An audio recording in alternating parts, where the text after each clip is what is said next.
कहानी के स्टार्ट में हमारे मेन कैरेक्टर कानबूजिन को दिखाया जाता है, जो कह रहा था मैं जॉब से क्विट कर रहा हूँ या मेरा रेजिग्नेशन लेटर है। हम देखते हैं उसके सामने वाला पर्सन कह रहा था, कानबूजिन क्या तुम सीरियस हो बेवकूफ़?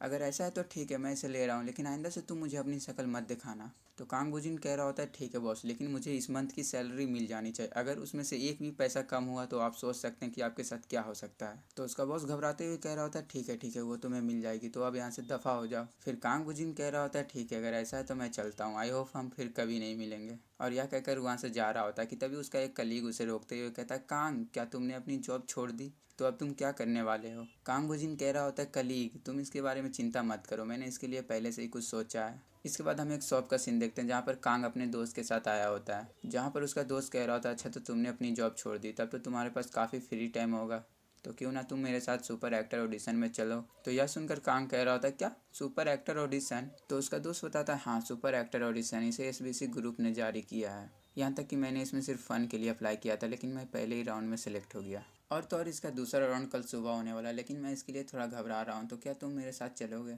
तो कांग ड्रिंक लेते हुए कह रहा था, चलो ठीक है, तुम मेरे दोस्त हो तो मैं तुम्हारे लिए इतना तो कर ही सकता हूँ। फिर वे सभी ड्रिंक करने लगते हैं। इसी के साथ हम कल सुबह का सीन देखते हैं, जहाँ पर कांग अपना सिर पकड़ते हुए कह रहा था, अरे नहीं मेरा सिर इतना दर्द क्यों कर रहा है, क्या मैंने कल कुछ ज़्यादा ड्रिंक कर लिया था? पर मैं अपना घर कैसे पहुँचा? यहाँ तक कि मेरा ड्रिंक करने के बाद कल क्या हुआ मुझे बिल्कुल भी याद नहीं है, पर उसके पहले की यादें मेरे पास हैं, जहाँ पर मैंने अपने बॉस के मुँह पर रिजाइन दिया था और इसी खुशी में हम सब ड्रिंक कर रहे थे। चलो खैर जो भी हो, मैं किसी तरह घर तो पहुँच ही गया। और यह कह ही रहा होता है कि उसका फ़ोन रिंग होने लगता है। कांग देखते हुए कह रहा होता है, किम डुओंग ये मुझे कॉल क्यों कर रहा है? इसी के साथ कांग फ़ोन पिक करता था। उधर से किम डुओंग कह रहा होता है, हेलो कांग क्या तुम घर पर ही हो? चलो यह तो अच्छी बात है कि तुम घर पर ही हो, मुझे तो लगा कि तुम मर चुके हो।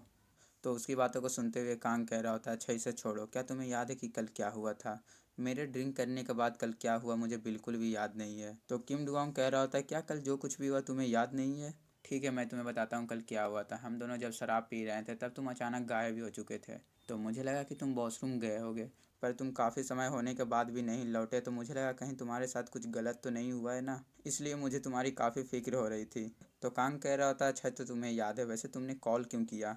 तो उधर से किम डुओंग कह रहा था, क्या तुम्हें यह भी याद नहीं है तुमने मेरे साथ ऑडिशन में जाने का प्रॉमिस किया था, जहां पर एसबीसी दुनिया का सार्वजनिक नेटवर्क है। अपने दर्शकों के अनुसार यह एक महत्वपूर्ण ऑडिशन शो है जो छिपे हुए सितारों को सामने लाता है। हालांकि यह एक चलित विषय रहा है जिसमें बड़े फैमिली से लेकर आम लोग तक के भी ऑडिशन दे सकते हैं।